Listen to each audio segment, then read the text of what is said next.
Hello and welcome to another episode of the Mystics on a Mission show.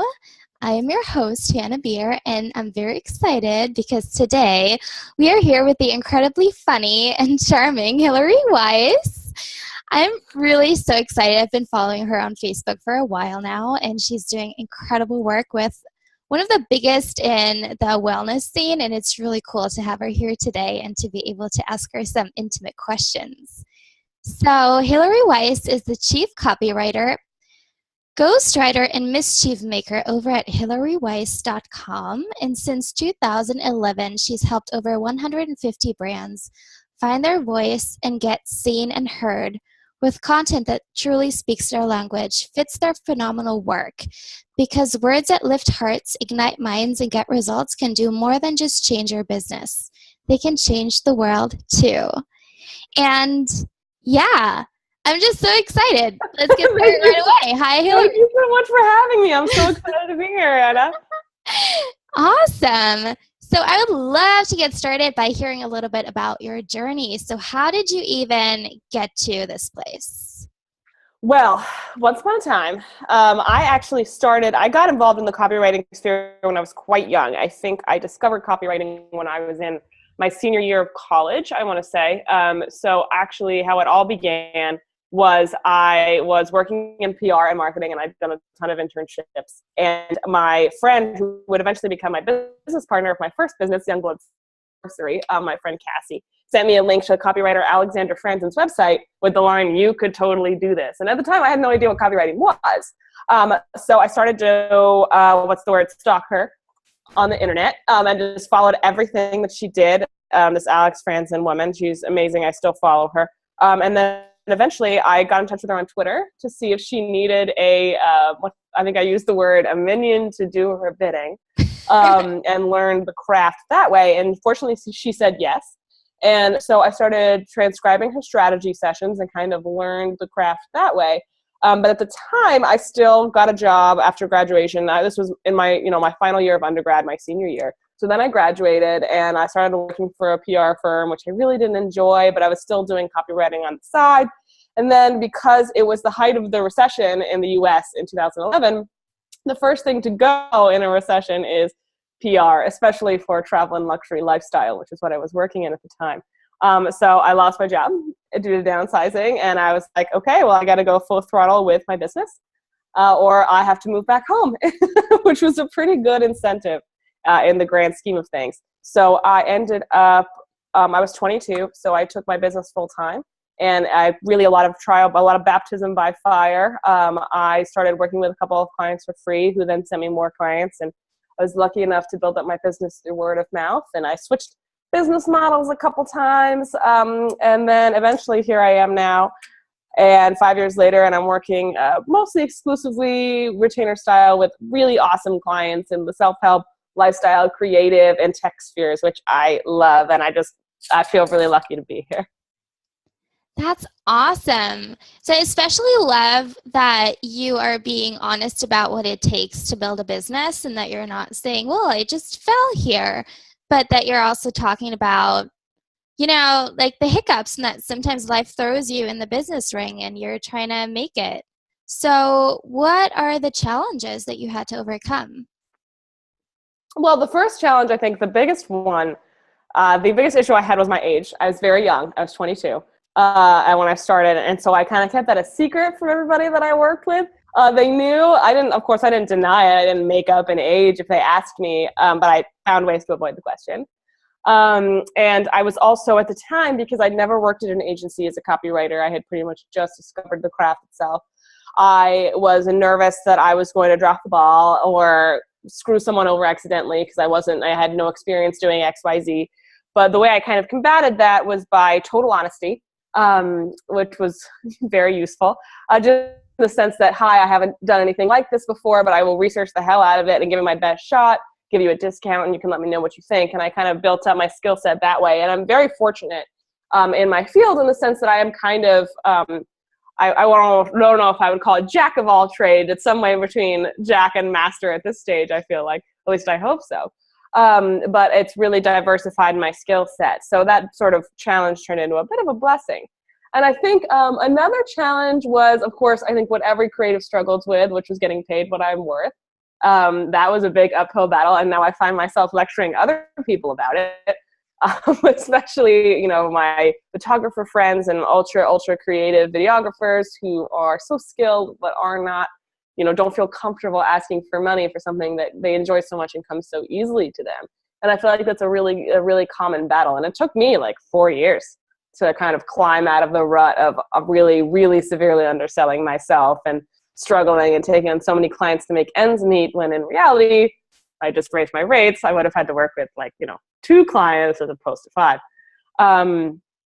But what else? Working from home was an interesting one, because I'm also, I don't know if you can tell, I'm a big time extrovert. So being around people was, kind of something that fueled me, and it was always fun. And I like being alone. I love being alone, but I think adjusting to life outside of the office sphere was really interesting for me. And it was also really helpful when I got a cat, who you may see in the background of this video. Her name is Eva. But now actually I just really enjoy working alone, and I'm not sure if I could go back to an agency office life, just because I'm so used to being focused and totally solo, no disturbances. And that's turned into a blessing too. Mm-hmm. God, I can so relate to so many of the things that you're talking about. I hate it when people ask my age. And I hate it when they ask me for certifications. Yes. And God, it's just so, I don't know. It's just so irrelevant to me.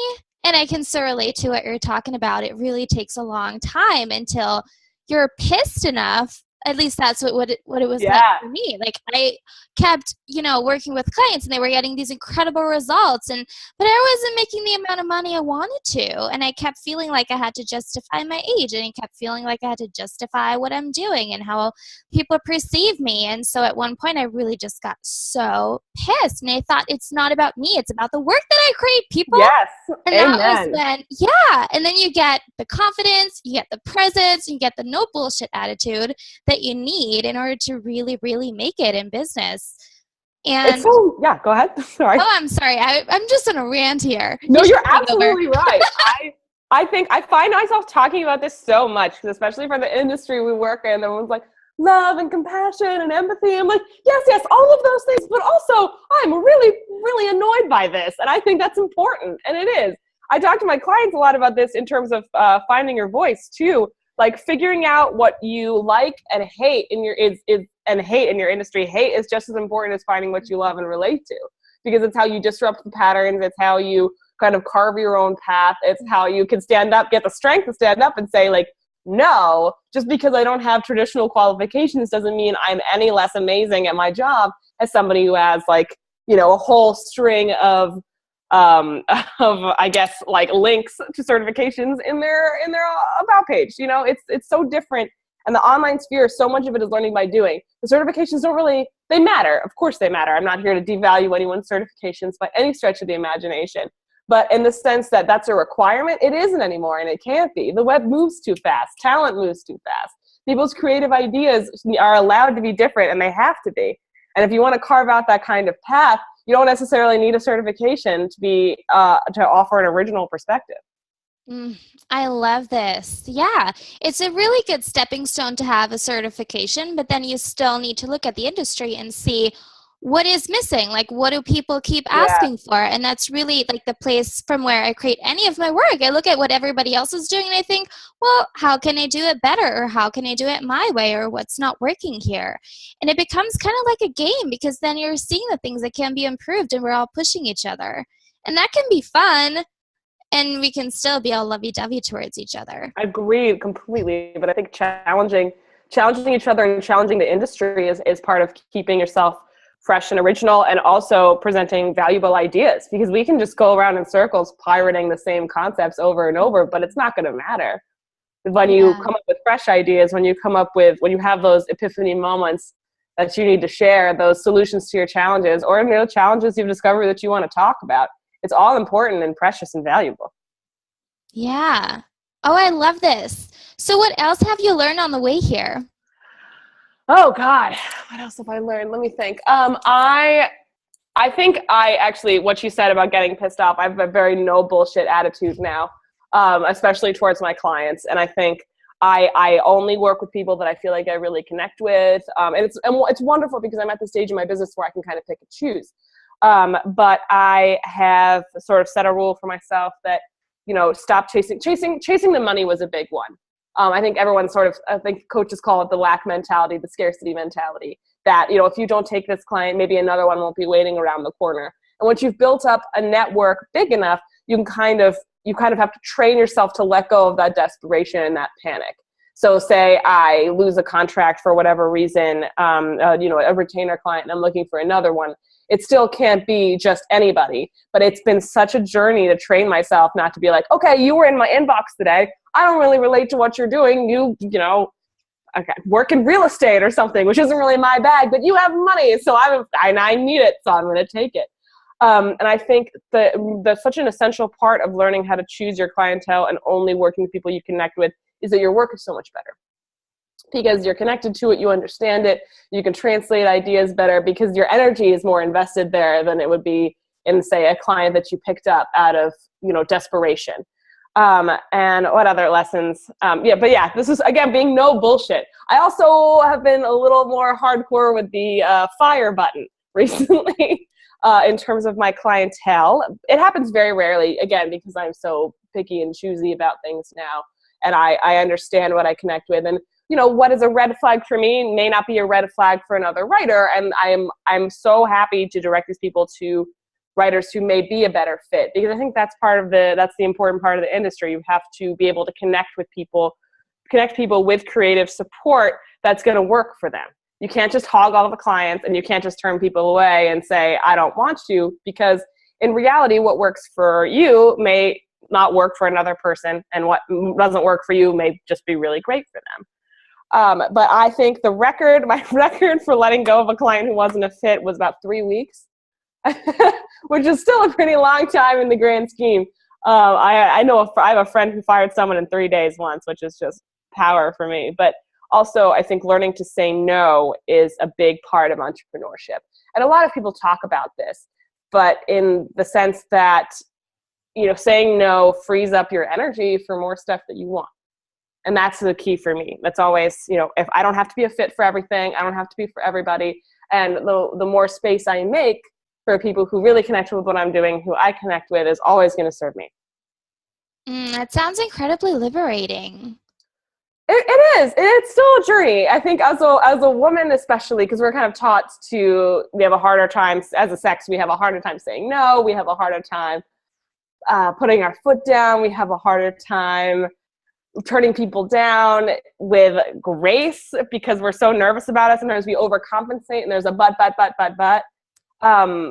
But it's just, again, it's an essential element of being an entrepreneur, because you have to learn where your boundaries are and you have to stick to them. And it's not that you just set them up and they're there forever. It's a constant conscious choice. Mm-hmm. Yeah, I can so relate to this because I feel like the more I grow as a human being and as a business person, the more I polarize. I've never received so much my way.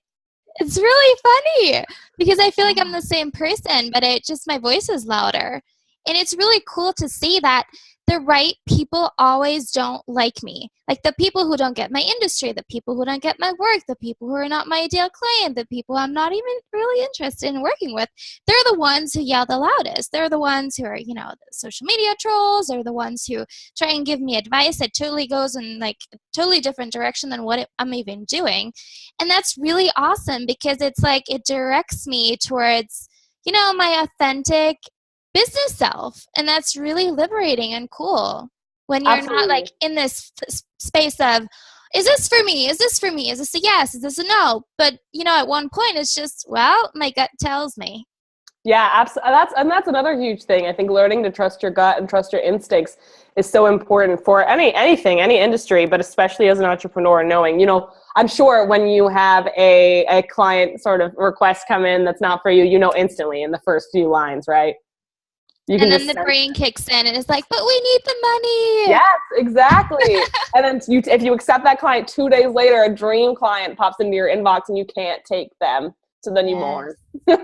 Yes. It's a good reminder. I think there's nothing quite like the flow of clients in the online entrepreneurship world to sort of teach you about patience and abundance mentality and keeping yourself from panicking when you're not sure where your next paycheck is coming from necessarily. Mm-hmm. Yeah, it's really like a spiritual boot camp. Definitely whips you into shape. Yeah, it really does. You got to get serious real fast. Yeah. But what do you love about your work right now? Like as it is right now, what's the thing that just makes you so passionate? Well, what's really been thrilling for me recently is the ghostwriting that I've been doing. And not just, I wrote a memoir. I helped a blind golf champion write his memoir this year, which was awesome.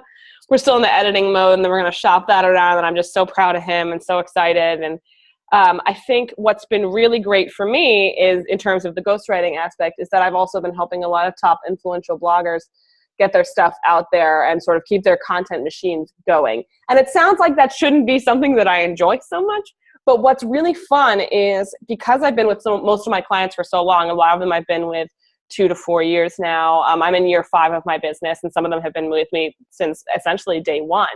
And being able to see their progress in those years, some of them were just starting out with mom and pop shops and now have 6 and 7 figure businesses.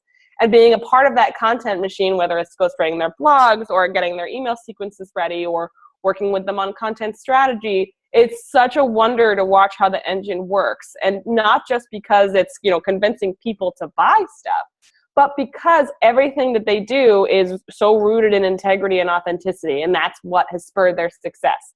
And I think it's so fascinating to watch these sort of flash in the pan entrepreneurs hit the scene and then dissolve instantly, whereas these people with the slow build are really creating these awesome communities that they're so dedicated to delivering value to.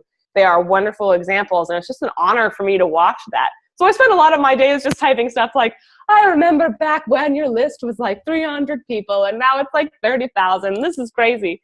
And I think the bulk of what I enjoy about my work is finding creative ways to discuss important ideas.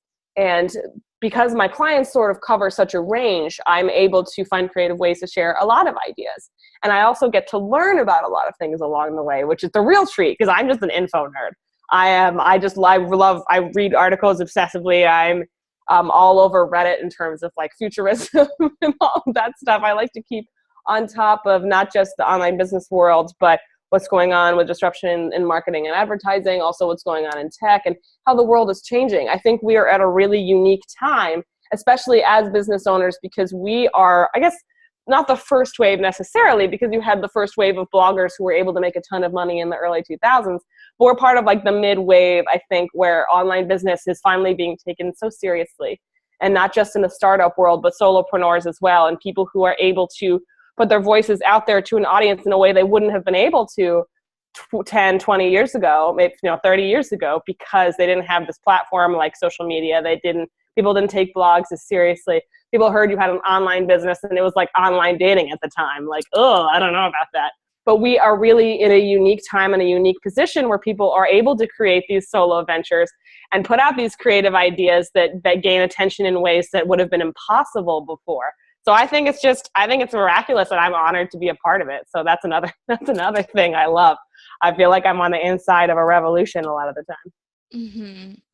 Wow, that's so awesome. And especially, I imagine as a copywriter, it's really, really cool because copywriting is a thing that communicates stuff. Like your design is awesome, branding, great, photos, awesome. But if there are no words that really communicate that, like you're the link between people's minds and the products. That's so awesome. And the ideas and the transformation and all that awesome stuff that we really, really need and want. Yeah, it's great. I won't lie to you.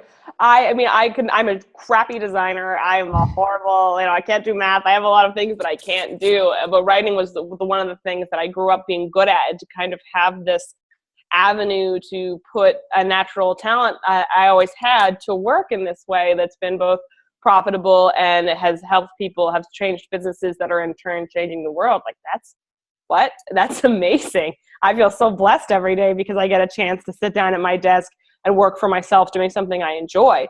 And you're right, as a copywriter, content, online content is kind of the backbone of any marketing, any strategy, anything, any idea.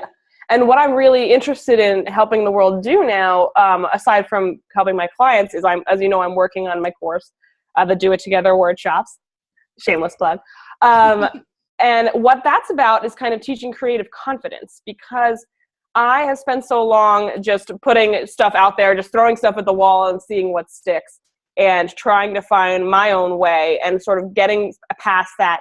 Nobody wants to hear what I have to say. I won't know. I have this idea, but I don't know how to put it out there correctly. I don't know how to frame concepts that are new, or I don't know what the right way or wrong way is to do about something. So that's kind of what I think is holding people back from sharing ideas that need to be shared. So what I want to do, what I dream of doing with my work and my course, is helping people develop their own knack for content, their own knack for conversation in the online space, that is going to allow them to put ideas out there in a way that a copywriter would. Ideas that don't just generate revenue, but also land with people, figuring out how to say things in a way that's going to sound like them, but also make people the people that they're talking to stand up and take notice. And I think there are a lot of great content courses that teach that, but I also want to teach it in a way that just makes people feel good and feel revved up and ready and master their own style. So that's the most special thing about copywriting to me, sort of having the freedom to help people, to express that myself and to help people do the same. Mm-hmm. Oh, this is so interesting, because I think we first got in touch because I wanted to be part of those workshops. Yes, they're happening. They're happening this winter. Yes, finally. I know, God. It's been 2 years. I know, it's been crazy. Yeah, but that's exactly what I was thinking when I stumbled upon it. I was thinking, well, I know I can learn this, and I know I can have it in my mind. I know I can know all the concepts, but it's so different to do things. And I feel like that's what's such a big challenge as an entrepreneur. I get clients all the time who tell me, well, Hannah, I know this. Well, Hannah, I learned that. Like, there's a course for this. But then I ask them, like, are you living it? Are you implementing it? Are you actually doing it? Because that's a completely different story. And so it's really cool that there are more courses coming and more stuff happening where people actually learn how to do it, and where there's more implementation, as opposed to just learning the concepts. Because everyone can read a book, but if we could just read a book on life and entrepreneurship, we would all be successful entrepreneurs, I guess. Agreed. And we're not. Yeah, and I think, what it comes down to largely is also giving people the courage to be themselves, because you read a lot of these. What has been interesting in my experience is that the more books you read, the more courses you take, the more convoluted your own ideas become. I think it's important to learn structure and the rules, but the rules are made to be broken. You need to know what needs to go where and why, so you can put your own spin on it, put your own style on it, figure out trends in the industry that you hate, that you want to get rid of, that you want to speak out against, that you want to be anti about. And that makes you stand out. That gives your ideas that sort of fresh flavor that makes people sit up and say, oh, not only am I interested in reading more, I'm interested in who this person is and investing in more of their message. Mm-hmm. This is awesome. You were saying that. I wonder if I'm like, am I rambling? I don't know. No, it's just so interesting. I'm like following your words. But I also wonder, like, what's your growing edge? What are you currently being challenged by or working towards? Writing this damn course, first of all. I finally figured out how to finish it, which is awesome. But what am I working towards? I think what I'm working towards now is kind of getting off the service hamster wheel. I'm sure you're familiar, have clients, set up deliverables, deliver deliverables, move on. Well, I work retainer style, so it's a little longer term than that. But I'm interested in getting my course and getting products out there. And I'm also interested in sort of talking about the principles that I discuss in the course in terms of creative confidence, because I think with the world today and recent political events, I think it's more important than ever for people to be able to take their stand with confidence and express themselves, and not learn not to back down and not to have someone sort of shunt them into a corner. So I want to help people, again, with the creative confidence. It's a big thing for me, which is what I'm working towards, just in terms of like figuring out what that is and how to express it and how to lead people to it and help them practice it. But I also am interested in growing my copywriting business into more of an agency format. So hopefully that will work. I'll have a training for copywriters coming out after the workshop's finished, because it's a lot of the same principles, just, there'll be more details on client work and all of that stuff. And I'm also just working towards more freedom. I took almost a week off for Thanksgiving vacation this year, which is the most time off I've taken at a stretch since, God, it's only happened like twice in my business. Once for Thanksgiving, I took a week off. And then I think when I went to Burning Man in like 2014 or something, that was the last time. But I am discovering the more I work that because of the nature of my work and how much creative energy it requires, that I have to give myself more time off. Because when I was younger, when I was 22, 23, I worked 6-7 days a week. The first 2.5 years of my business, I was working constantly. I was in that phase where, when you first start to be self-employed and you're like, I don't have to wake up till noon. So you wake up at like 11 or noon and you're working till 3 a.m. and then you're like, goodness, I guess I gotta go to sleep now. And then you wake up at noon again and do the whole thing again. I had to get out of that loop, which I really credit to my partner, who got a 9-to-5 and kind of forced me to fall into that schedule, which has been a lot better for my general happiness and well-being. But also it required me, like having his job and his schedule also required me to get serious about my time off, because I would only have evenings and weekends to hang out with him and see my friends. And traditionally for years, I would work on Sundays. I'd just be like, okay, I'm just getting ahead on the week, like give me a couple of hours. But I had to make weekends sacred. And when I did, it really changed the way I approached my Monday through Friday. It brought back a lot of my sanity. I was able to it was just, I didn't realize how much it was impacting me to not have any time away. So I'm looking to sort of, in the future of my business, I would love to be able to take maybe like 2 weeks off at a time and not have everything crumble behind me. But that's a slow burn. That's sort of that's a gradual thing that I'm working towards. It's not my top priority, but more freedom is what I'm aiming for with everything I do. Mm-hmm. Yeah. Oh, I can definitely relate to that. And I also love that you're saying it's a slow burn, because sometimes I feel like we can get so, or at least I can get very strict with myself. Like when I know that something's not working, like when I'm not taking time off, when I'm not seeing my friends, when I'm totally obsessing over my business, I feel like I get an idea and I'm like, okay, I'll just completely change my schedule. I'll just completely change my entire life. I'm going to go on vacation 3 times a year. And then I get so angry and strict with myself. And I'm really also learning to just like take it slow, to not look at what everybody else is doing, but to just let myself sometimes be like a messy business owner, be the one who does not have time freedom and who has like stuff that's, not gotta get done. Yeah. It's interesting too, because I have some colleagues who are like, oh yeah, I'm just going on vacation in Bali and taking 3 or 4 weeks off and all that stuff. And that's great for them. But also it doesn't necessarily, like someone taking a ton of time off does not necessarily mean their business is together. Like people who prioritize stuff like that sometimes are really struggling behind the scenes, because unfortunately, like the reality is their clients can't necessarily keep up with how they're coming and going. They can't kind of hold to that I'm going to be gone for a month schedule. P.S. Don't work with another writer because they need the money. I admire it. I think it's prioritized. People prioritize what they want in their life and what they want entrepreneurship to do for them. And for some people, that's the leading factor. But for me, I think I would much rather build slowly towards being able to have that lifestyle. So for example, if I wanted to take two weeks off, not just leave my clients in the cold, but have an agency that I can send, have subcontractors that I can send work to, so people are taken care of, so everything is working seamlessly, so no one feels left in the dark. Because I don't think I could take a long vacation knowing that people were waiting on me and needing me. That's the issue too. I have a lot of entrepreneurial guilt. But it is a slow burn, because I accept that because I didn't get into this business to take a million vacations. I got into this business to build something real and profitable and valuable to me. And that means sometimes putting my desire for a 2-week vacation to Bali on the back burner. It'll happen, and it's setting an intention, which is also equally valuable. And I do take times off. I make my weekends sacred. But in terms of those long luxury vacations, taking a 3-month sabbatical, which I've seen some people do, which is crazy to me. I would just be so anxious the whole time.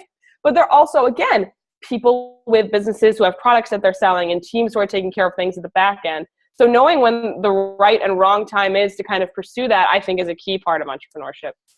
Yeah, because you don't want to be on vacation and, not have that peace of mind in the background, feeling like your business is going up in flames and you're, sipping margaritas. Does not sound relaxing to me. Exactly. That's just exactly the way I look at it. And again, I really admire people who are like, all right, this is what I want to do. I'm going to travel X amount of times this year and I'm going to make it happen regardless. But the make it happen regardless when it comes to vacation time, maybe that could be something I could afford to invest a little more energy on. But I think just setting myself up for that future of being able to do that whenever I want is more important to me than having it happen tomorrow. Yeah, and if it's really something that you want, you're going to get pissed about it. Like, that's really my strategy sometimes. I'm like, okay, if you're not motivated enough to create that now, just wait. Don't change it. And then at one point, I'm going to be like, oh, gotta go to Bali. I used to live in Bali, so that's, like, not a good example for me. But if it were, like, some other place, like, where do I want to go? Well, maybe, like, Peru, let's say. Yeah. For me, it's like, if I keep saying, oh, I'm going to go to Peru, and I'm not going to do it, at one point I'm just going to be very pissed that I've been talking about it for so long, but I never really did it. And then it becomes a priority, and then you follow through. So it's really and you cool find a way to make it happen. Honest about how this is going. Yeah. Yeah, I think there's a big illusion also. Because for me, someone's like, well, why don't you travel more? You can take your laptop anywhere. I'm like, well, yeah, but I don't really want to be like in a hotel in Paris working on my laptop for 5 days while I spend like 2 days on actual vacation. That's not how I like to travel. So it's interesting. It really is about where your priorities are when it comes to, value. I think so many entrepreneurs value that travel and freedom, but how do you build towards that? What does freedom look like for you, both when you're experiencing your free time and when you come back to work? I think that's where a lot of people need to be talking about a little more. Mm-hmm. Yeah, and what I'm also hearing in what you're saying is that it always needs to be tailored to what we want and to who we are and to what our personal needs are. Like, some people can, I guess, travel around the world and be totally fine and relaxed and happy, but I'm so sensitive. It just doesn't work that way. I need so much space and time to myself, and I just can't work when I'm in a rush. So it's really cool to also know what we need. Absolutely. And I think also it's not just about you when you're an entrepreneur, it's about your clients and customers too. What do they need? You can't just drop off the face of the earth and expect them to roll with it. Mm-hmm. It's about more, it's almost a family thing. It's almost, it's something you have to be so mindful and cautious about, just that you can lose people for the long term by just by letting only what you want lead. It can't just be about your desires anymore when you're helping people build their businesses. Mm-hmm. Yeah, and this is where strategy comes in. This is where we plan. This is where we really look at how it can happen. So we build agencies and hire people. Yeah. Yep. Fingers crossed it all works out, but that's what I'm aiming for sure. And it's wonderful. It's wonderful to not have that ceiling. I think that is the best part about it for me. Certainly I don't get 2 weeks, 4 weeks paid time off every year necessarily. Hopefully I will be able to set myself up for that. But the fact that I technically could take off whenever I wanted, I technically do have that freedom to say, like, I'm leaving for 3 months and no one can fire me. There's no like overboss to fire me. I might lose clients, but I will still technically have my job. I think that is valuable that's there. But in terms of taking advantage of it, I think it's so much better to sort of be patient and strategic and plan out the life you want so you can achieve it, rather than just rushing towards something you think you want.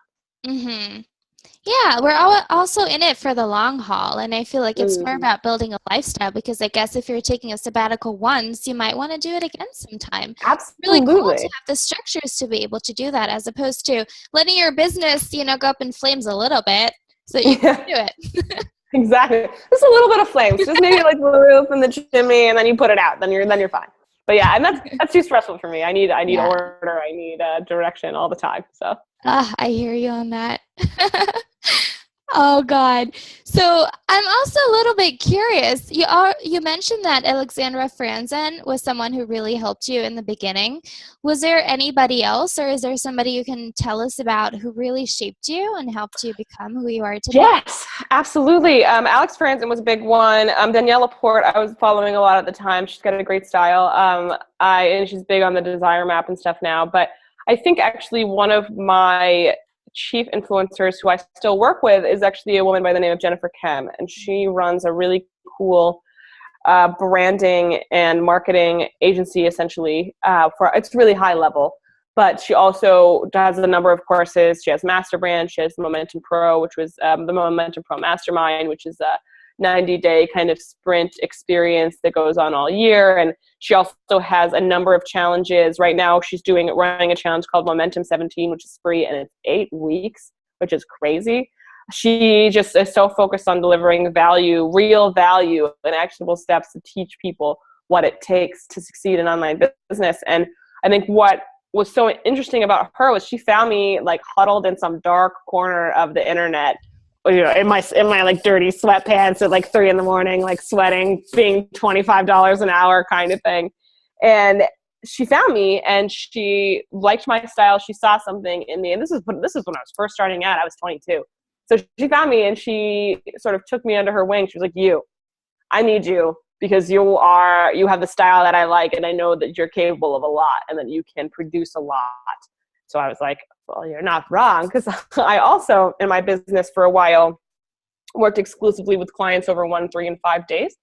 So I would write, a sales page and email sequence in a day, or a full website in 5 days, or sales page with video scripts and all that in 3 days. So I became very fast. Became very quick at what I did, and she saw that speed, but also the style and what I would be capable of doing in the future. And sometimes all it takes is having that one person find you and open the door. And she really opened that door for me. We weren't necessarily working together. We were working together every few months or so initially when she had projects, because she was smaller time then. And then as she grew and grew, she took me on, and I'm the copywriting lead and a coach for her Momentum Pro Mastermind now, which is awesome. And she taught me so much, and I think she was such a great example, because she's so authentic. She's really in integrity with everything she does. She's so focused on value. Every webinar you get on with her, every challenge that you do, she's actually giving you something that you can put to work. She's giving you insider information that you need. It's not sort of one of those things where it's like, learn the 6 secrets to building a huge business on this webinar, and then the whole webinar they're trying to upsell you. She's really the anti to that on the web. And I think, again, just in terms of lighting and hitching my wagon to her star and watching how she's grown and expanded and built this team that really loves each other. She has an amazing team. I'm really close friends with everyone I work with there. And she is an example of a true leader for this time, in my opinion, just because she understands that in order to build a community and build a tribe and build a huge following of buyers, that's important, but it's not her priority. Her priority is teaching people. They can invest in her programs if they want, once they've built themselves up, but giving people at the beginning stages in their business the tools they need to make the kind of progress and to understand how it all works. She gives so much of that away. It's crazy. And that is just really awesome to me. Another one is Natalie McNeil, for similar reasons. She takes on the world, and she has an amazing business and an amazing team. And again, same thing with the value. She does Conquer Camp she did Conquer Camp a couple of years ago. This year, I think she did the Conquer Club Business Accelerator, which was a free program before the launch of her year-long program, the Conquer Club. Sorry, I'm just like keeping all these freebies straight, because I was co-creating them all. But in the sense that in these 2 weeks, people were accomplishing huge goals. They were figuring out how to make the media work for them. They were setting up their teams and systems. They were doing all of this stuff. And it wasn't for any money, because the action that they were going to take would really not only cement their confidence in themselves, but also cement their confidence in Natalie. So it's just so interesting to me. I feel like I'm rambling about this, but it's fascinating that sales now have moved out of the traditional trick you into buying this advertising styles and more into this cycle of building and growing trust and delivering value that really genuinely helps people, not just some cool top 10 list that they can read, but value that really helps them create things for the world, so that when they're a little further down the line and can invest, they go back to these leaders. They go back to these women who taught them things in the first place. And I just think it's a slow burn, but it's so precious and it's so important. And it's the future, in my opinion. Yeah. Wow, that's really cool. They are incredibly generous. That's really awesome. I think it's the fact that generosity is now a leading marketing strategy, I think it's just really cool from a nerd perspective. And it can be phony generosity because people do that. Consumers are smarter now.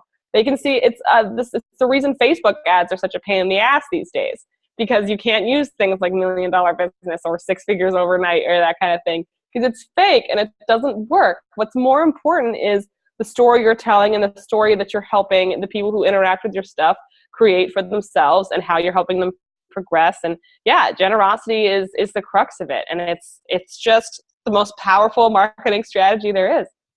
And I especially love that you keep saying how people aren't stupid, and how, if it's genuine, people can smell it. People can see it. From a mile off. There's nothing like it. Yeah. Agreed. And it's really funny. Sometimes I'm like meeting people online, and then I meet them in real life, and like my gut feeling is kind of always right. So for me, it's always very important that people are living it, that people are actually the way they are online or in their business, or that they actually are the way that they position themselves. And it's really interesting. Like my gut always, like sometimes it feels a little bit off, and then I meet them in real life and I'm like, hell no. They're not for me. And I've had that happen so many times before. Yeah, it's really common, just because of the kind of person that, the kind of person that online fame can attract. Like for every really awesome individual, you have like 3 people who have just developed a mask for themselves online and have this huge following that's completely inauthentic, completely not who they are. And it's not just that they're like introverts. It's that they are people whose ego feeds off of this stuff, which has been interesting for me. And they're not bad people necessarily, but you can tell that instead of them fueling their online presence, their online presence is kind of fueling them and their self-worth and their ego. And that's interesting. And it's kind of a little unsettling to see, especially when they're in the space of the self-help space. Yeah. And it's a shaky house to build. It's not a solid foundation. It's not what I would want to build. Yeah. But that's part of their journey. And yeah, you can't judge for sure. I mean, you're right. Having that, it's so unnerving. You see them online on their Instagram and everything they're writing, or their Facebook page, and then you meet them and you're like, oh, how did that happen? But it's part of their journey. It's part of learning how to discern online, where you don't necessarily you feel like you have a direct access to a person, but you sometimes you don't. Mm-hmm. And this is where we circle back to the gut feeling, just so important to have. Absolutely. Awesome. It was such a cool conversation. I would love to ask you a couple of more little questions in my round. So just a couple more. What's the best advice you've ever received?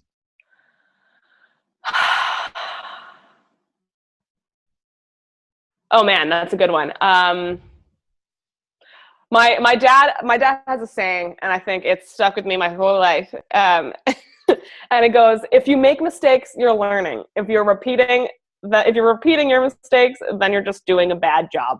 It's very super Protestant work ethic level advice, but it was so valuable, because I think where a lot of people get tripped up, especially when you're a solopreneur, especially when you're just putting yourself out there in the creative space for the first time and you make a mistake, it can be devastating. It can be absolutely crushing, because you're like, oh no, I'm not perfect. But in reality, making mistakes are the best teachers we have. Mm-hmm. But if you are going around and making the same mistakes over and over, you haven't learned anything, so you are doing a bad job then. I think that would be the best piece of advice. Thanks, Dad. That's so cool. What's your favorite book right now? Oh gosh, that's a really great question. I just finished reading a book for a client actually that was called On Fire, which is a memoir about a guy that lit himself on fire when he was 8 years old. But I don't know if that's my favorite book right now. Well, I think, I don't get to read as often as I'd like because I'm writing so much.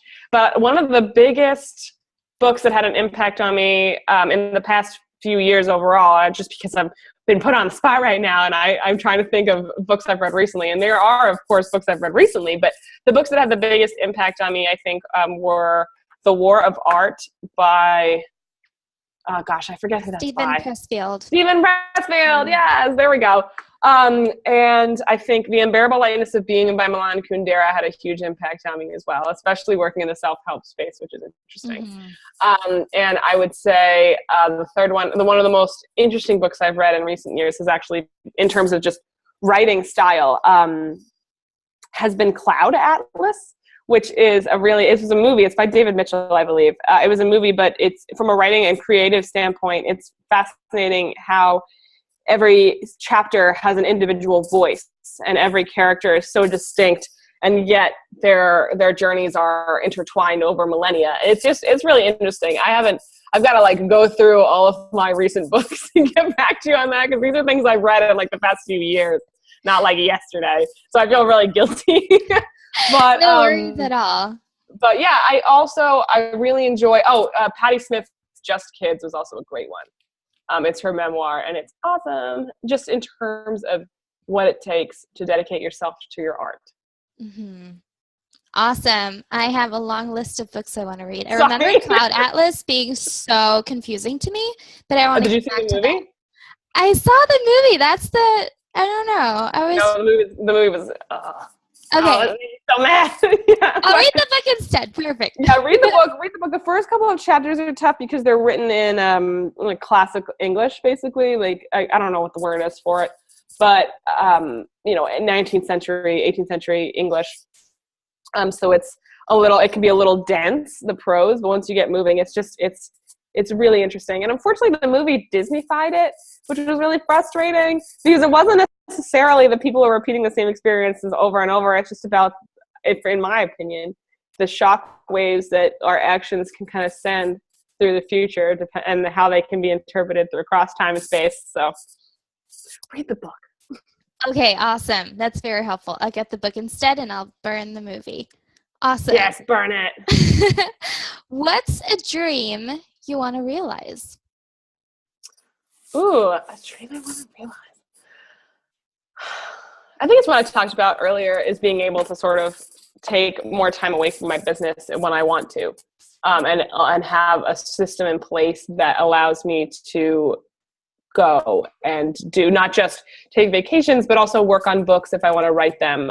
My dream, I guess, right now, my passion for my vanity project after my course is done is to write a book of essays, which I think would just be really fun. Just creative essays about observations on life and philosophies. And I think it surprised me how well my pieces on my own life have done on my blog and on Medium, because overall I lived a pretty boring life, I feel like. So I'm pretty standard, generic, but the stories that I share have made an impact on people in a way that really surprised me. So I've been working up the courage to kind of share more of that in that vein. So my dream, I guess, nothing fancy, no book deals, just self-published, get it out there, put it up for like a don't pay what you can donation if people want, and just have that work out there in the world. That would be great for me. Oh, I'm so excited about that. You know how much I love your blog posts. I'm always like the first to comment. Awesome. Thank you so much. Awesome. So if you guys want to know more, Hillary's website is hillaryweiss.com. I'm going to put everything in the show notes. If you want to follow her on Instagram or Twitter, her handle is @HCWeiss. And subscribe to the podcast. Keep in touch with us and have a wonderful, wonderful week. Thanks, guys.